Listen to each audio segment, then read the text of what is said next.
Welcome to all of you. Today's topic is agency, अभिकरण। Contract second के अंतर्गत हम लोगों को आज का जो टॉपिक पढ़ना है वो है एजेंसी, अभिकरण।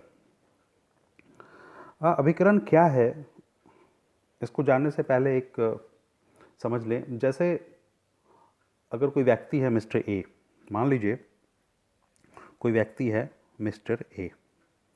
अब ये मिस्टर ए कोई बिजनेस कर रहा है और ये चाहता है कि अपना बिजनेस फैलाए, दूर दूर तक ये अपने बिजनेस को ले जाए।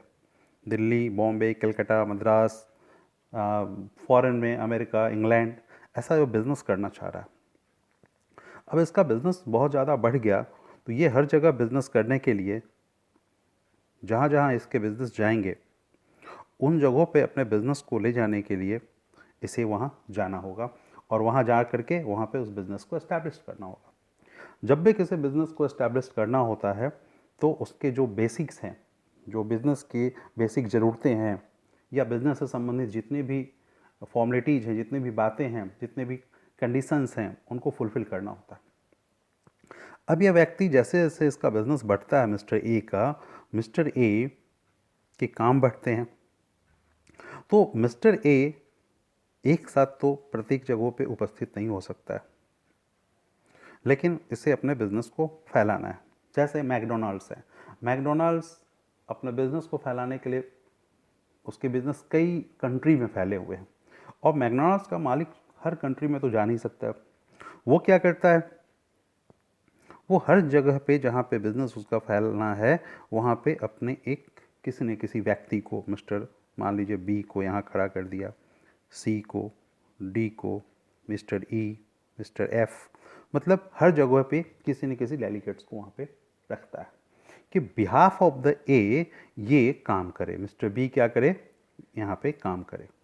अब मिस्टर बी को इन्होंने कहा कि आप यहाँ पे काम करो, आप मेरे लिए काम करो। आप अब बिजनेस, मिस्टर ए का बिजनेस इतना ज़्यादा बढ़ गया कि इसे बहुत सारे, जो बी को बहुत सारे ऐसे काम जो मिस्टर ए के बिहाफ में करने हैं, उसको करने के लिए इतना टाइम भी नहीं है कि ए बी के पास फॉर्मेलिटीज कराने, कॉन्ट्रेक्चुअल रिलेशंस बनाने के लिए पूछने का वक्त है। तो इसने अपने पावर को डेलीगेट कर दिया। बी क्या करता है, B behalf of the A काम करता है। बी ए के बदले में जितने भी कॉन्ट्रैक्ट हैं किसी थर्ड पर्सन के साथ, मिस्टर एक्स के साथ, मिस्टर वाई के साथ, मिस्टर जेड के साथ, जितने भी काम हैं, जैसे मान लो अगर कोई पिज्ज़ा बनाने वाली कंपनी है और वो कंपनी को यहाँ पे पिज्जे के रॉ मटेरियल्स खरीदने हैं मिस्टर एक्स से, तो वो मिस्टर एक्स से एक कॉन्ट्रैक्ट करता है कि आप मेरा 1 साल तक ये रॉ मटेरियल से सप्लाई करोगे। तो एक्स के साथ जो कॉन्ट्रेक्चुअल रिलेशन बनाता है बी, वो किसके लिए बनाता है, वो बिहाफ ऑफ द ए बनाता है। तो ए यहाँ पे प्रिंसिपल है और बी इसका क्या है, एजेंट है। तो इस तरीके से क्या हुआ, यहाँ पे एक एजेंसी क्रिएट हो गई। तो इसी को हम लोग कॉन्ट्रैक्ट में इस चैप्टर के अंतर्गत, एजेंसी चैप्टर के अंतर्गत देखेंगे कि ये जो ए है और ये बी है, इसके रिलेशन किस प्रकार के होते हैं, क्या राइट्स एंड ड्यूटीज होते हैं इनके, कहाँ तक ये बाध्य होता है एक दूसरे की बातों से। और जो मिस्टर बी तीसरे व्यक्ति के साथ जो संबंध बनाता है बी के लिए, बी जो तीसरे व्यक्ति के साथ संबंध बनाता है ए के लिए, तो उन संबंधों में कहाँ तक ए लायबल होता है और कहाँ तक बी की लायबिलिटी होती है। Section 182 of Indian contract act 1872 define करता है एजेंट को और प्रिंसिपल को। एजेंट और प्रिंसिपल के बारे में सेक्शन 182 में बताया गया। सेक्शन 182 कहता है an agent is a person employed to do any act for another or to represent another in dealing with third person. The person for whom such act is done or who is represented is called the principal. इसमें agent और principal दोनों को बताया गया। Agent और principal की परिभाषा दी गई है। इसमें कहा गया है कि वह व्यक्ति, अभिकर्ता वह व्यक्ति है जो किसी अन्य की ओर से कोई कार्य करने के लिए या पर व्यक्तियों से व्यवहारों में किसी अन्य का प्रतिनिधित्व करने के लिए नियोजित है। मतलब अभिकर्ता का नियोजन किया जाता है किस काम के लिए? किसी तीसरे व्यक्ति से व्यवहार करने के लिए। और वह व्यक्ति जिसके लिए ऐसा कार्य किया जाता है, मतलब जिसके बिहाफ में एजेंट काम करता है, जिसको एजेंट रिप्रेजेंट कर रहा है, वह व्यक्ति क्या कहलाता है? वो मालिक कहलाता है, प्रिंसिपल कहलाता है। देखिए यहाँ पे मिस्टर ए है, ए ने अपना एजेंट बी को नियुक्त किया। अब ये बी क्या कर रहा है? B behalf of the A काम कर रहा है। बी किसी थर्ड पर्सन से, मिस्टर एक्स से, मिस्टर वाई से, मिस्टर जेड से रिलेशन तैयार कर रहा है। किसके लिए? ए के लिए। तो यहाँ पे बी क्या है? एजेंट है। और ए कौन है? ए प्रिंसिपल है। और ये एक्स वाई जेड क्या है? Third person. तो सेक्शन 182 अभिकर्ता मतलब एजेंट और मालिक प्रिंसिपल की परिभाषा को डिफाइन करता है। Section 182 defined agent and principal. तो ये आपको समझना होगा। इसमें एक केस है, case Krishna versus Ganpati. Krishna versus Ganpati इसलिए इस केस को बताना जरूरी है क्योंकि हर वह व्यक्ति जो किसी दूसरे व्यक्ति के लिए कार्य करता है वो एजेंट नहीं होता। आजकल बहुत सारे ऐसे कार्य हैं जिसमें एजेंट वर्ड यूज किया जाता है। तो सिर्फ एजेंट वर्ड यूज कर देना किसी के लिए, वो एजेंट नहीं कहा जा सकता। एजेंट वही होता है जो किसी व्यक्ति के लिए, एजेंट वो होता है जो किसी के लिए कॉन्ट्रैक्चुअल रिलेशन बनाने का, एक संबंध बनाने का पावर रखता है। एजेंट वो होता है जो किसी दूसरे व्यक्ति के लिए किसी तीसरे व्यक्ति के साथ एक संविदात्मक संबंध स्थापित कर सके। अगर कोई संविदा है तो उसके शर्तों को बदलने की उसके पास शक्ति हो। उस बिजनेस से संबंध में या जितने उसको पावर दिए गए हैं उस संबंध में किसी तीसरे व्यक्ति के साथ ऋण लेने की शक्ति भी हो सकती है।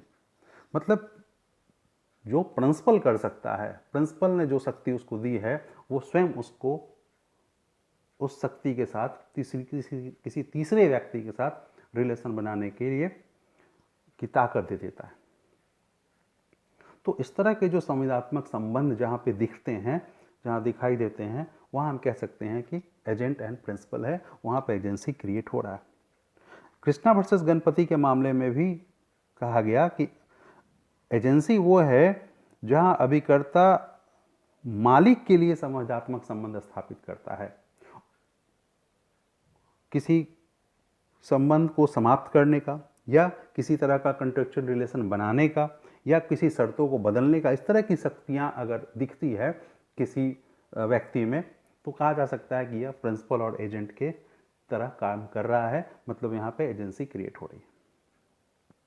एक बार फिर से हम लोग डिस्कस कर ले, एजेंसी क्या है? एजेंसी वो है जब कोई एक व्यक्ति किसी दूसरे व्यक्ति को अपना पावर डेलीकेट करता है। मीन्स प्रिंसिपल अपना पावर किसी दूसरे व्यक्ति को डेलीगेट करता है कि बिहाफ ऑफ द प्रिंसिपल वो दूसरा व्यक्ति किसी तीसरे व्यक्ति के साथ कॉन्ट्रैक्चुअल रिलेशन बना सके। तो इस तरह के जो संबंध हैं वो प्रिंसिपल और एजेंट के संबंध जो इस तरह के होते हैं, वहाँ हम कहते हैं कि यहाँ पर एजेंसी क्रिएट हो गया। इसको हम लोग और डिटेल्स में आगे देखेंगे। तो ये कृष्णा वर्सेस गणपति AIR 1955 मद्रास का मामला था। अब एक सवाल आता है, क्या नौकर एजेंट हो सकता है? क्या नौकर एजेंट होता है?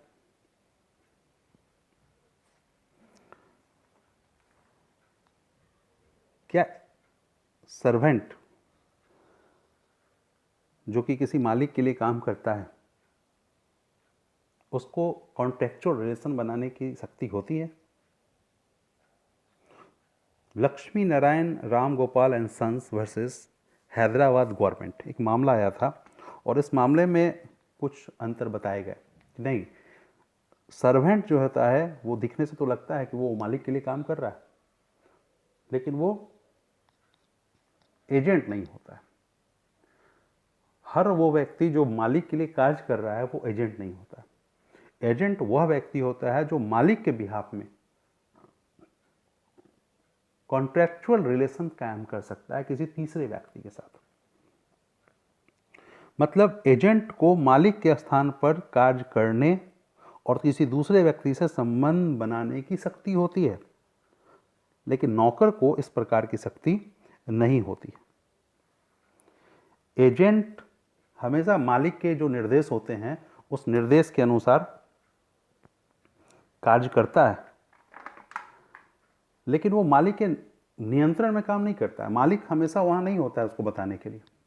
वो मालिक एक गाइडलाइन उसको देता है कि आपको ये काम मेरे बिहाफ में करने हैं, और उसके अंदर रहते हुए एजेंट काम करता है और फ्री होकर के काम करता है। लेकिन नौकर क्या होता है? नौकर मालिक के आदेश के में काम करता है और उसके नियंत्रण में काम करता है। उस नौकर को स्वयं निर्णय लेने की शक्ति नहीं होती है। उसको जितना कहा जाता है वो उतना ही कार्य कर सकता है एक बार में। उसी किसी तीसरे व्यक्ति के साथ मालिक के लिए संविदात्मक संबंध बनाने की शक्ति नहीं होती है। जनरली एजेंट को क्या होता है? कमीशंस मिलता है, जबकि नौकर को क्या? वेतन या मजदूरी मिलता है। अगर कोई एजेंट कोई मैलाडाइज करे, दुष्कृति करे, तो उसके लिए प्रिंसिपल क्या है? दायी है। लेकिन इसके लिए शर्त यह है कि अभिकर्ता उस कार्य के प्राधिकार क्षेत्र में रहता हुआ काम करे, और नौकर अपनी नौकरी के क्षेत्र में रहते हुए अगर कोई काम करता है तो उसके लिए मालिक दायी होता है। तो इस तरीके से एजेंट और मालिक क्या है, दोनों एजेंट और नौकर क्या है, दोनों अलग अलग चीज है। ठीक है। इसी प्रकार से हम देखते हैं एजेंट और बेली क्या है। क्या एक ही है? हम लोगों ने देखा था सेक्शन 148 में बेलमेंट, ये सेक्शन 148 में बेलमेंट को पढ़ा था। सेक्शन 148 में, सेक्शन 148 में जो बेलमेंट पढ़ा था वहाँ पे बेलमेंट को डिफाइन किया गया है, जिसमें कहा गया कि bailment is the delivery of goods by one person to another person for some purpose, and when purpose completed the goods return to the or disposed according to the direction of the person who delivered them। तो इसमें क्या होता है कि जब कोई goods आप किसी को देते हैं फॉर सम पर्पस, और जब वो पर्पस कंप्लीट होता है तो वो उस गुड्स को क्या करता है? वापस कर देता है आपको। तो यहाँ पे बेलमेंट में आपके डायरेक्शन के अनुसार वो कार्य करता है उस गुड्स के साथ, वहाँ पे वो बेली कहलाता है। हाँ, बेली को आपने अगर अपने उस गुड्स के लिए कोई पावर डेलीगेट कर दिया है, जैसे आपने एक अपनी स्कूटी किसी मैकेनिक को बनाने के लिए दी, वहाँ पे बेलमेंट, और आपने मैकेनिक को बनाने के साथ साथ आपने उसको ये भी पावर दे दिया कि आप इस स्कूटी को बेच दो, और इसको बेचने के लिए आप किसी तीसरे व्यक्ति के साथ कोई भी संविदा कर सकते हो, और इसके रेट जो मूल्य होंगे उसको मैं दूंगा। आप मूल्य तय करके इसको कोई ग्राहक खोज दो और इसको आप बेच दो। अब बेचने के कार्य के लिए वो क्या हो गया? वो आपका एजेंट हो गया। क्यों? क्योंकि आपके बिहाफ में वो किसी तीसरे व्यक्ति के साथ संविदात्मक संबंध बनाने की शक्ति रखता है। तो एक बेलिंग एजेंट हो सकता है तब जब उसको वो शक्ति दी गई है आपके द्वारा, नहीं तो एजेंट अलग है और बेली क्या है? अलग है। क्योंकि बेली सिर्फ उतना ही काम करता है जितना उस गुड्स के लिए उसको करने को कहा जाता है। जब वो पर्पस कंप्लीट होता है वो गुड्स उसको वापस कर देता है। ठीक है, तो आज के लिए ये टॉपिक हमारा इतना ही है। Thank you. नेक्स्ट जो क्लास हमारे होंगे उसमें हम लोग देखेंगे कि एजेंसी क्रिएट कैसे होता है। एसेंशियल एलिमेंट्स ऑफ एजेंसी को पढ़ेंगे। Thank you.